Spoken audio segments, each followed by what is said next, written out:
Okay, so we're here at Studio-412 at my buddy Garrett's. It's a really sweet studio, really cool vibe. Thank you. He's put in a lot of work. He just told me he rewired his desk 3 times in the past 2 months. Yeah. Want him to kind of go over what's going on in his studio. He's constantly making improvements to it. I mean, aren't we all, right? Yeah, hopefully. But there's just a lot going on that I think is cool that a lot of people would want to know about. I think a lot of people would resonate with. Cool. And I'm just curious how you have stuff, wired up. I'm curious what you got going and instruments over there. I mean, you got stuff set up ready to go. Yeah. I mean, I want to kind of hear your mentality. Cool. You got this cool, visual thing about, I mean, you got so many different cool organizational things going on. Thank you. Like this table is actually a whiteboard surface. Yeah, as are these, yeah. Yeah, so there's just some really cool stuff going on. Yep. So tell me a little bit about what you have going on your desk. What's the basic setup? Mic pre's, Yep. outboard. How does it all work? Totally. So I've kind of revamped it in the last year and really focused on getting my signal chain as good as it could possibly be.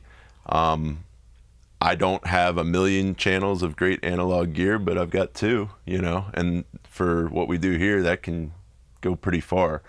My interface is a Motu 16A. There's 2 of them actually. It's great with the ins and outs, super easy to use. It's got a web interface that, kind of once you understand it, it's not so bad. I needed more ins and outs. Like you said, I enjoy having things set up where you can kind of just go and play. We don't have to set up many mics, at least basic stuff set up, ready to go, get the idea down. Yeah. For that, I've got a Behringer X32, one of those big digital mixing boards that I've had for forever. The cool thing about that, I can use the preamps on there, send the signal via Ethernet all the way down to this rack unit down here, which is an S16 digital snake. The Behringer doesn't have optical outs, ADAT outs on it, but the digital snake does. So I can take the 16 mic pre's from all my drums, my pianos, my kind of bass DI, my extra vocal mics just sitting around the room, run all of those through software, control the preamps via this X32 app,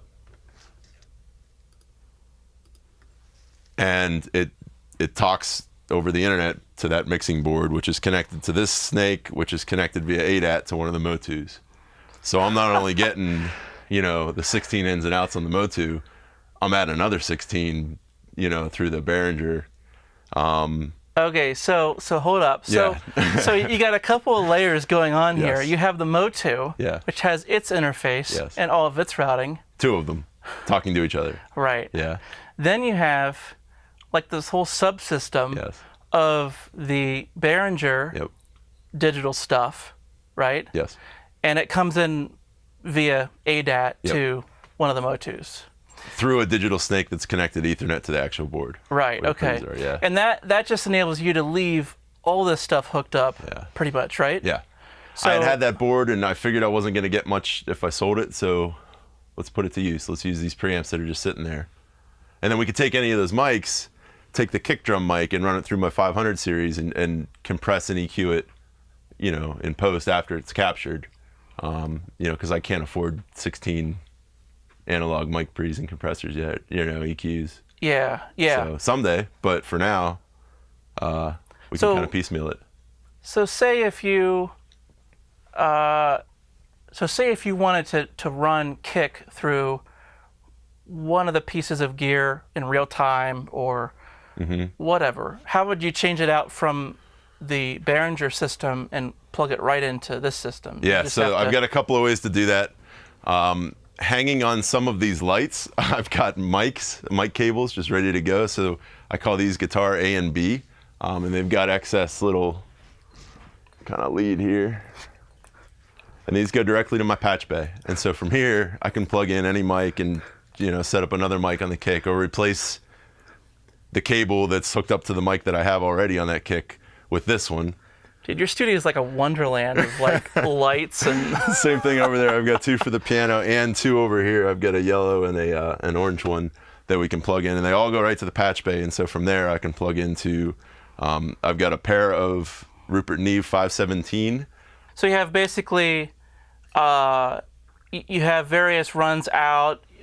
It could be, in a lot of cases, it could be a snake, or in this case, it could just be individual cables. Because, I mean, what's interesting here is that you have like everything in one room. Yeah. Like you don't have a separate control room. Right. Which makes it kind of interesting. Yeah, I kind of, that was a little bit of necessity, you know, having one big room. But I kind of like being in the live room and kind of having that vibe. Yeah.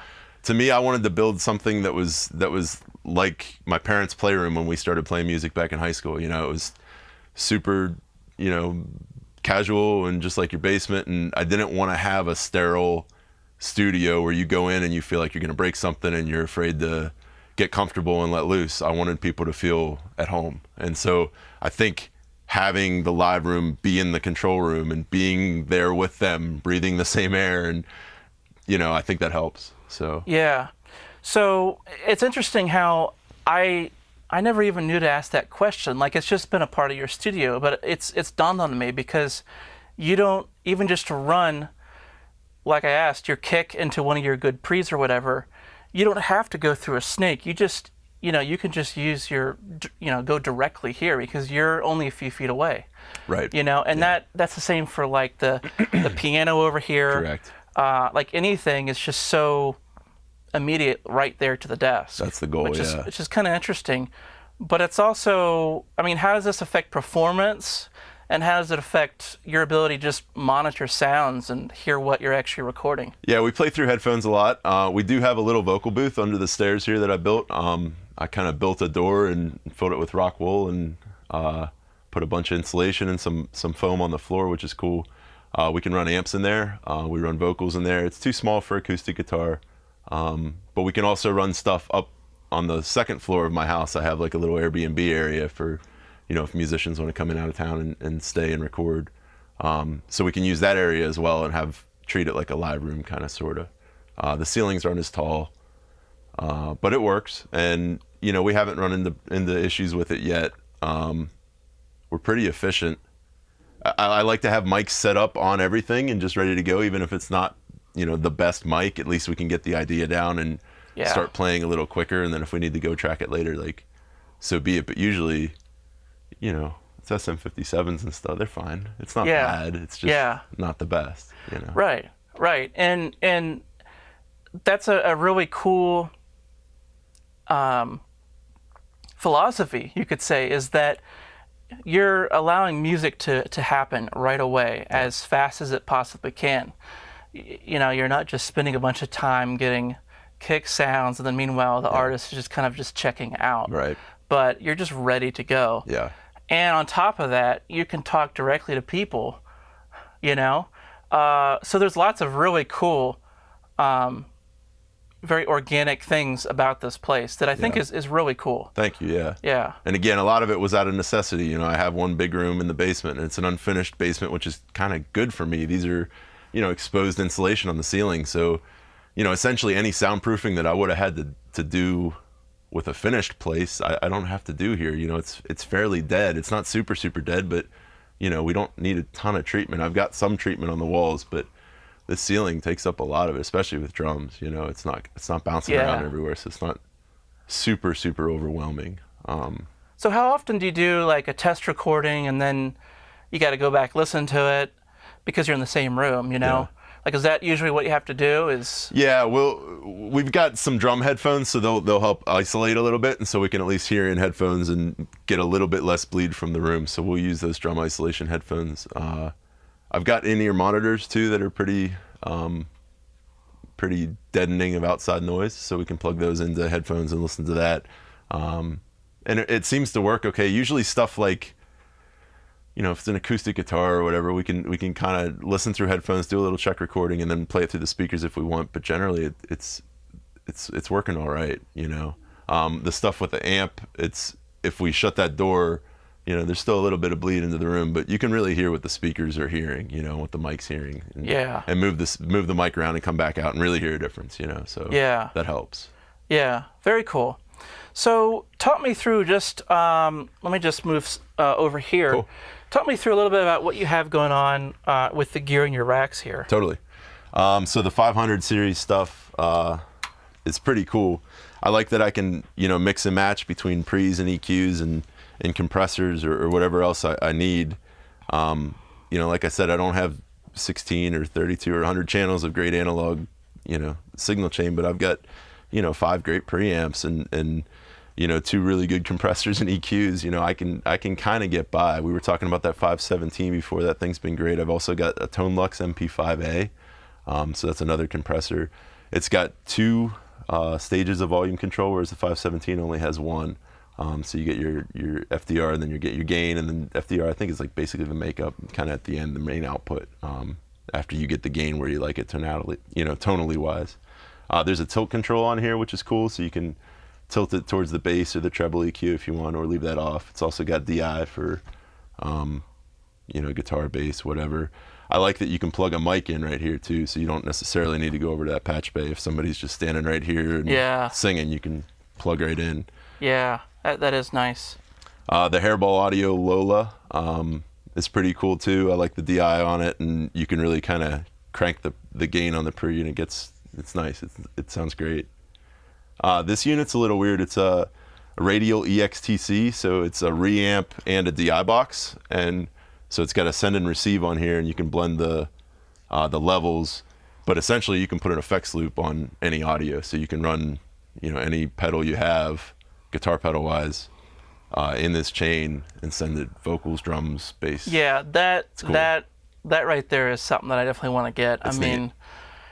Anything like that where you're able to kind of blend different ways of working, is just blows my mind of like the different ways people would use it. Totally.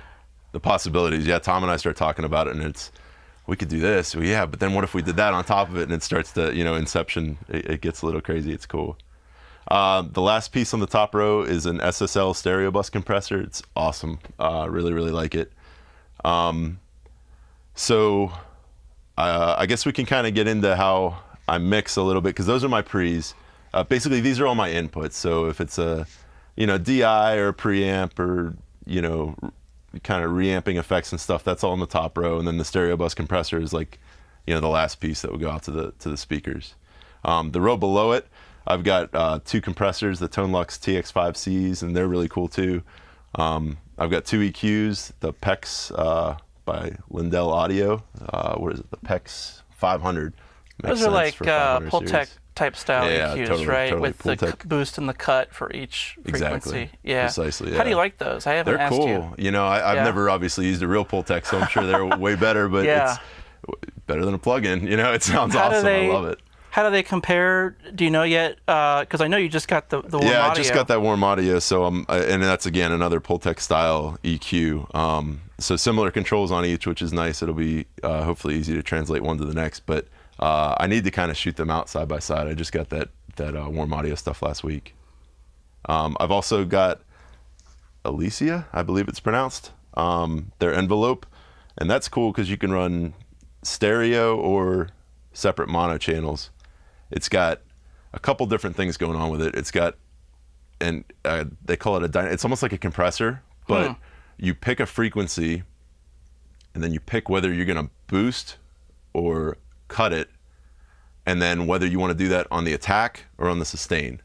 So in that way, it's kind of compressory, so you can kind of take your kick and boost it on the attack, and then take your sustain for the hi-hats and kind of push them up a little bit. Interesting. And so you could do that either stereo, have it all be controlled by the left channel, or you can take that signal and feed it into the right channel. There's also an EQ mode on both of those, and so you can pick a frequency and boost or cut almost like a shelf EQ. The compressor has another mode, they call it full range. And so, but basically that's kind of on the compressor side. So that enables me to run, drum overheads through that, or, anything stereo piano. And because I don't really have, you can stereo link these compressors, but I don't have the cable for it. And, I don't feel like matching all the knobs. So it's nice to have just one unit that's like stereo paired, ready to go. After that, I've got a FET compressor. Sounds great. I love it. The next one is a color palette by DIY RE. It's again another one of those DIY kits. A friend of mine, Robert, built that one, and it's got 3 different modules in it, and you can swap them out. And those sound great. I remember you showed me those last time I was it's over, cool, yeah. and I was surprised. Yeah. Because they're not that expensive. Yeah, like I wasn't sure about them based on what I heard online. Right. But just getting to hear them in person, I was won over by them. Yeah.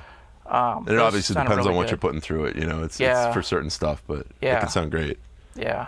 And then the last of the 500 series is the Neve 542. It's a tape emulator. I've got a pair of those, and that's pretty cool too. You can drive some stuff and get some cool tones out of it. Yeah, it's very cool. So that's the 500 series stuff.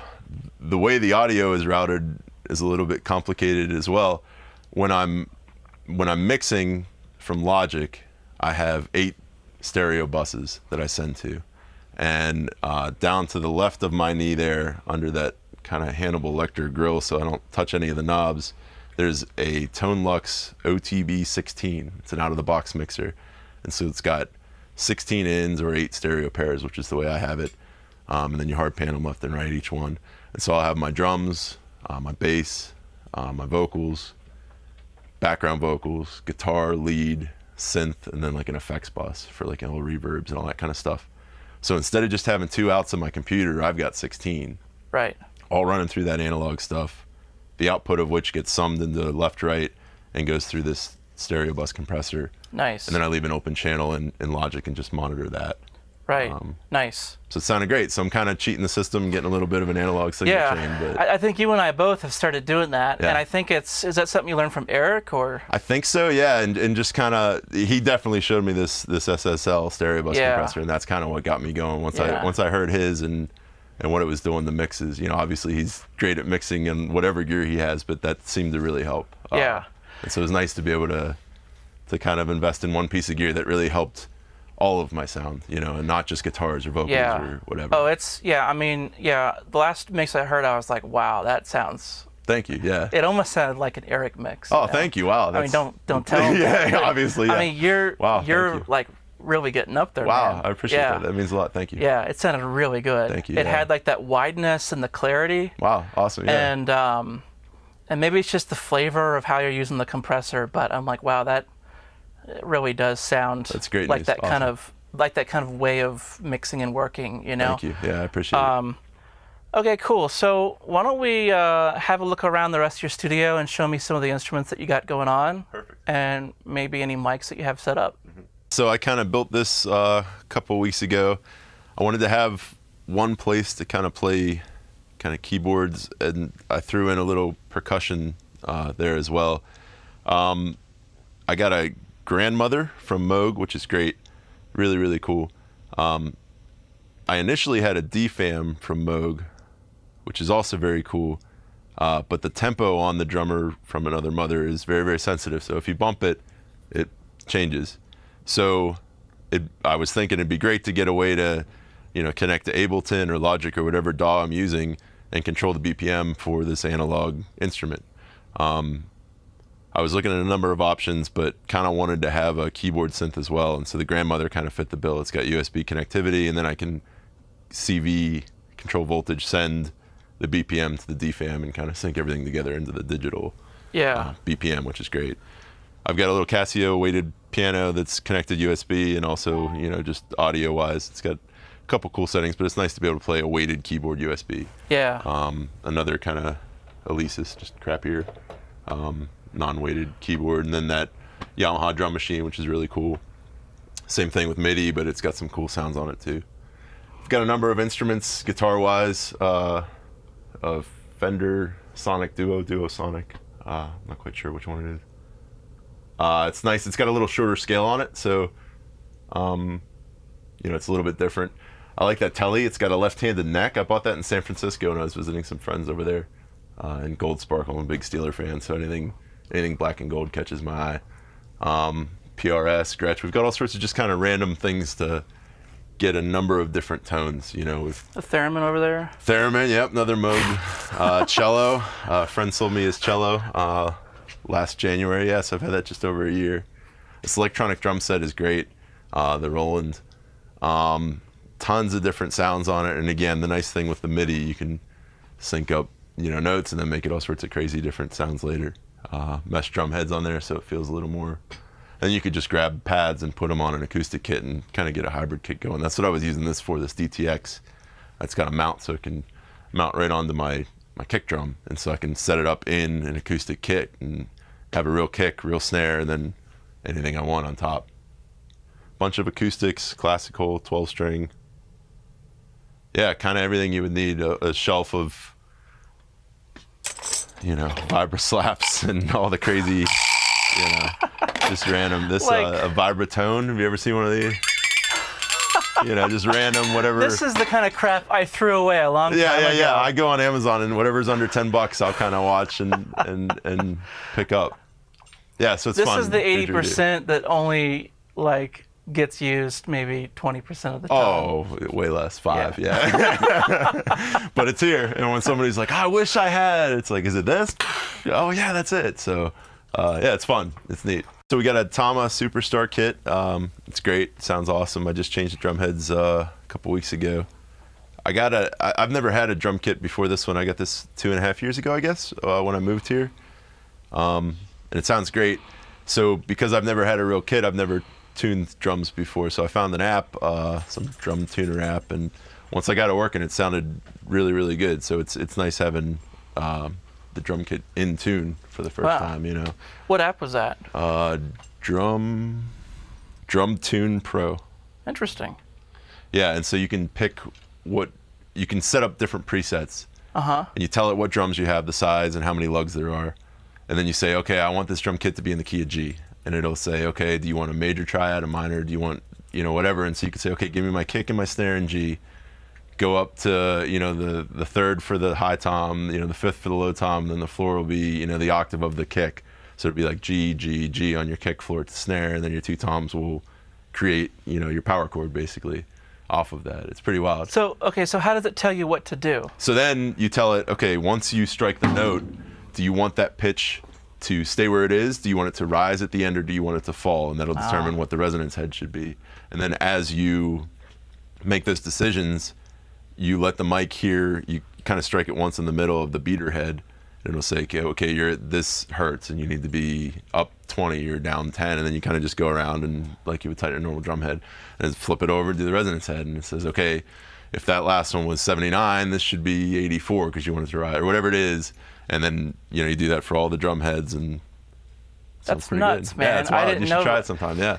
And speaking of stuff, and you have all these little goodies that I never hear about until I see them from you. I use these clips, which are nice. I got these little kind of clip-on, it's like a snap clip. I got it originally for the SM7 mic because of the way that it attaches there. It's really close, so it's nice to have a little bit of an extender before you. And so once I got it for that and kind of saw how slick it was, I put it on all my mic stands so I'm not threading and unthreading mic clips based on what mic I'm putting on. It's just now you got to make sure it's really on there, especially when you're suspending it, upside down, because if it's not clipped in all the way, it'll obviously fall out. So sometimes that rubber gasket is a little tight, and you really got to make sure it's clipped on there. And so I'll test that a couple times. But also tell them about the lights. You said those are LED Edison bulbs here? Oh, yeah. So they're cool to the touch, and they're plastic, so you can't break them. They're meant for outdoor lighting. Or maybe you can break them, but they won't shatter. So I think they're meant for outdoor. I've got string lights outside that came with them. So that's what gave me the awesome, idea. man. Yeah. I mean, I have Edison bulbs, and they're $7 or $8 a pop, Yeah. And they're super fragile. Yeah. I think these are $1 or $2 or something. Yeah, that's nuts. So Amazon. Definitely have to check those out. Yeah, they're cool. Because those are the perfect little studio accessory, just like what you have hanging down. And I have them on a switch cool. next to my patch bay, so I can kind of kill all the Christmas lights and LED, Edison bulbs at once. So you have a piano here, a real piano. Yeah, it's nice, upright. This is the one that I learned piano on. This was kind of my first real instrument. My folks kept it all these years, and when I moved back to North Carolina a couple years ago, they had it sent over from Greensboro. It's like playing a real drum kit, when you can feel that snare and kick hitting you in the chest. It's the same thing with the piano. You hit that chord and it really resonates. It's cool. So how do you usually mic this thing? I've got two small diaphragm condensers, STCs, on the back of it, and they're not my best mics, but again, it's just to capture ideas. And then beyond that, we'll usually run. I've got the same thing as I have over there with the guitars. I've got two mics ready to go here, and so we'll either run, whatever kind of vibe we're going for. If the SM81 sounds good on it, that's kind of like a hi-hat mic. Yeah. We've used like an SM57 on it, and like really just let it be a little rough and raw. Large diaphragm condensers, whatever. Well, this was where, I don't know if people make the connection yet, but this is where we did the video on the piano bleed from the drums. Yeah. Because the large diaphragms were just full of bleed. Yeah. But the small diaphragms did a really good job of being a really good polar pattern. Yep. The bleed actually sounded good. Yeah. It was pleasing, and it has a true cardioid, so you can actually really point that null where you want stuff to avoid. Totally. So you can point the null around, but the bleed that you get from other stuff just all in one room here, it will probably be more pleasing than the 57, or then like maybe a large diaphragm. Sure. Yeah. Of course, the 57, it sounds cool. Like, it could sound great. A little edgy, Yeah, it's got that kind of mid-rangey kind of piano sound, And especially if you run it into like the Lola or something and drive it a little bit, like you can get some cool stuff. Very cool. It's fun. Okay, so tell me about the couch hangout area, and there's just some cool vibey stuff that you have going on here. Yeah, I don't know if you ever saw the Incubus Morning View video, like the sessions from when they released that album. They had like a live concert. I don't know if it was MTV or something, but it was a really cool vibe, lots of tapestries. And so looking back, I've consciously or not, stolen a lot of ideas from that. And I went back and watched it kind of recently, and it's so neat. They have like stadium seating in the round, and everybody's kind of facing each other. It's really like a jam. So that's what I've kind of went for here as well. The drums are looking at the piano, who's looking at the guitars, who's kind of looking at the main control room as well, desk, I guess, not room. So I like that, and part of that is being able to have friends or whoever makes you comfortable hanging, and so I wanted to make sure that there was a place where people could hang and not feel in the way. I kind of have it raised up a little bit, so that's cool though. You can kind of see what's going on. But I've got headphone, kind of connectors on either side of the drum, or nice. on either side of the couch rather, so that they can, they can actually hear what's going on. Yeah.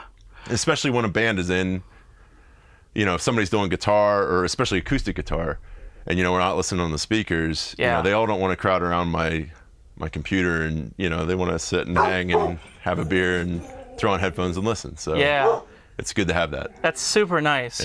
Just to have a headphone amp for the visitors. Totally. Yeah, I like organization. I used to work for a big apparel company, and I ran a bunch of numbers for them, and so I kind of come from the Excel organizational, let's add things up world. And so it's a little bit different than the artistic, let's find a cool solo riff for this world. So it's nice for me to be able to stay organized and kind of keep my brain in creative mode and not have to stress organizational mode. If I can let these tools do that, then I can kind of stay creative. So that's the goal, at least. Yeah. So we have album sheets that I mounted a craft paper roll under this whiteboard kind of island here, and the island's the exact width of the sheet. I've got kind of Sharpie marks on to give me the lines. I measured out nice. I've got some Post-it notes that have like full backed adhesives, little squares, so they stay on a little better. And so I measured out to give enough room for each of those cubes. I've got our track number that we kind of start with, and then if we replace that, we can put a Post-it note over it and say, okay, this is track 10 now, and this is for whatever. And then we have the track name, and then I kind of match my busing system that I have on my out-of-the-box mixer. So we'll have vocals, drums, bass, guitar, lead, and then kind of usually alt, like a synth or keys, and then other, and that's just whatever. And then we write down the vibe. And sometimes we'll write down on other albums the length of the song, and then the starting and ending chords, so that we can see, okay, we're ending on an A minor, the next song starts with a G. That should be pretty pleasant, like to be able to kind of organize and say, all right, is this vibe super intense and the next one's mellow? Okay, is that good or is that bad for this album? You know, maybe we should move this around. So it kind of helps us stay organized. The Post-it notes are our to-dos. So as you can see here, we want to do final vocals on most of this stuff. But it kind of just helps us visually say, oh, shoot, you know what? We need 8 lead tracks. Let's do leads today. Or, wow, yeah. You know, bass, we only need 1. Let's just knock that out, or whatever the case may be. But it helps bands also. When we're done with a session, they can kind of take a picture of it and take it home and re-review, or, you know, add more notes so that when they come back, you know, hey, I think we should have a lead on this track or whatever. Yeah. It helps with social media posts. You know, it's good for something, you know, content to post for bands and for me.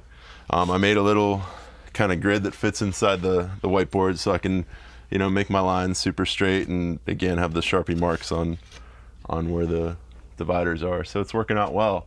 I think the next step for this will be, you know, a better way to manage multiple pages. So if anybody has an idea, I would love to implement it. I thought about, you know, like in school, the maps with the different layers. Okay, I want to see Europe, and so you pull that tab down and the other ones stay behind. So maybe getting like, you know, some blinds that roll up and maybe take them all to that and then just pick the album title and have the rest be behind. But I don't know. We know in Hunt for the Red October, when they send the signal and then he goes, we need someplace deep, and he's flipping the charts. Yes, yeah, okay, cool. I should check that. Yeah, look for that's perfect. No, that's just like you know you ever go to the carpet store and they've got the big like at the Home Depot, you know, on the big arm that sticks out. Have you seen those? Oh yeah. Yeah, like with the big rugs or whatever. So we could do that and have it flip over. But you're still rocking it though, because are those magnets up there? They are, and they're very, very strong magnets. So I'm always afraid that I'm going to pinch my finger and somebody's going to need me to play something. But. I mean, you already have a lot going on here that's like pretty amazing and well thought out. Thank you. Yeah. And then when we're done, we're going to hang them up over the studio. So this is the All in the Trunk album that's completed. And not all the songs made it on the album, but you know, the ones that did, we've cleared all the stickies and we've got our vibe and our starting ending chords. So it's nice to. I had Tom sign it at the end. Tom and I signed it, so it's a cool little keepsake to have. A lot of friends leave instruments here, which is great. It's really cool of them to kind of trust me with their instruments. Yeah, that is really nice when you can kind of be a library system. You know, if you have somebody that'll be out of town for a while, they don't want to leave their stuff in their house for 3 months. Sure. While they tour or whatever. Or they don't play this guitar, and if it were here getting played and strings getting changed on it every 6 months or whatever it needs to be, like, you know, even if we're not using it all the time, it's getting used more than it would sitting in the closet or something, so they seem to appreciate it, which is cool. Yeah, I mean, my amp collection was built on that principle. Really? Yeah, nice. Because the guy had a basement and stuff was getting moldy. Yeah. And it's like, well, I have a nice mold-free studio, and you got to run your tube amps every so often, so. I'm more than willing to help. Yeah. Yeah, totally. Yeah, it's been great, and so everybody's been able to contribute and, like you said, have it be like a library for everyone else. So when people come in, you know, there is a 4-string bass and it's not just my 5-string, and there's a lap steel from Tom and an accordion upstairs and just random things that people have acquired. It's fun. Yeah. So we should talk about your vocal booth next. Cool.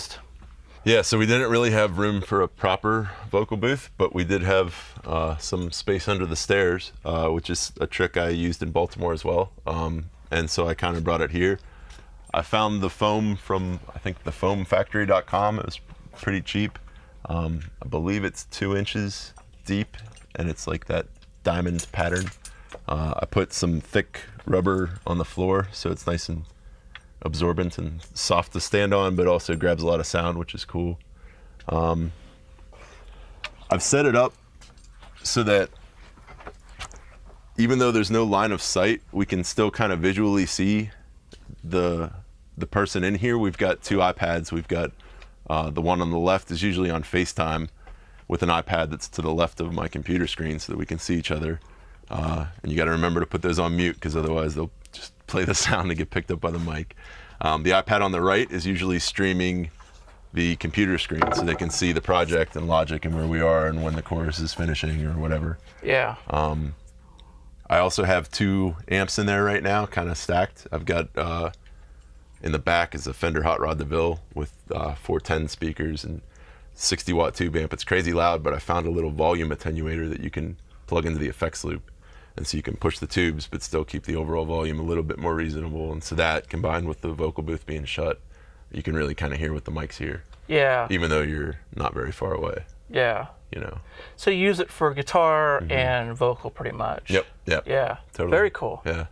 Finally, the mic collection. I mean, organizationally, I can see that you're already up to something. You're using a toolbox. Yeah. Talk to me about your mics. Talk to me about you keep them organized. And I even noticed some cabling going on over here, too. Yeah. So the first shelf is condenser mics, kind of the mics that are a little more sensitive and, you know, a little better. We keep them up there. The second row are the dynamic mics. So, you know, we got a bunch of 58s. We got a couple of Sennheiser 906. We got a 609. This one's great too, the 935. Great handheld, especially live vocal mic. The RE20, you know, goes in there whenever we're not using it. I stole your idea, and we've got our little Radio Shack mic, I guess. Lo-fi mic. Lo-fi mic. Seraphine's let me borrow these Lewitts, and they're absolutely awesome. They sound great. People are really enjoying, especially singing on them. But which Lewitts? There's a couple. So we've got the 640 TS. We've got the 540. These both are. I've been using the 540 probably more than anything, and they're great. And then this 240 as well is also very, very good. But the 540 is probably what I use the most. Wow. Great on vocals, great on acoustic guitar, amps, kind of whatever. I've kind of got my first two condenser mics, the old MXLs from Guitar Center, like a $99 pack. You know, you could. There's a lot of stuff that people are doing where you could mod those. Oh, really? Like, I should explore that. Yeah, because the MXLs are a very common, you know, body to. Oh, cool. To take out the guts or replace certain parts in. I should play with that. Yeah, so it's actually good you kept them. My first mics, kind of. So there's a little cello clip-on mic there. And then all my kind of connectors and those little quick release. I've got some DIs, usually my reamps whenever they're not being used or kind of living in here as well. And then like you said on the left side, we've got a little coat rack of everything from powered XLR to USB to 1/4 inch to headphone extenders, whatever we need. I keep most of my cables kind of hanging on these two posts, guitar cables here, then XLR is up top, and then that post there is basically any balanced cable that goes from XLR to 1/4 inch, so like going in and out of patch bays or just kind of weird connectors all live up there. Nice. Yeah. Well, very cool, dude. Thank you. Well, I really appreciate you allowing me to come by and hang out for a couple hours. Awesome. I mean, of course, I do it quite a bit anyhow, but thanks for letting me film the place. Certainly, yeah, thank you. I think a lot of people can get some cool ideas about what you're doing. It's just a really cool vibe. You got a lot of organizational stuff that I'm probably going to steal. Good. Thanks and for letting if people have ideas on how to make it better, please let me know. I'm always open to adding new things. Yeah, so again, Garrett Derhofer from Studio-412. What's the website again? Soundstudio412.com. All right. Very cool to come by today. Thanks, man. Thank you. I appreciate it.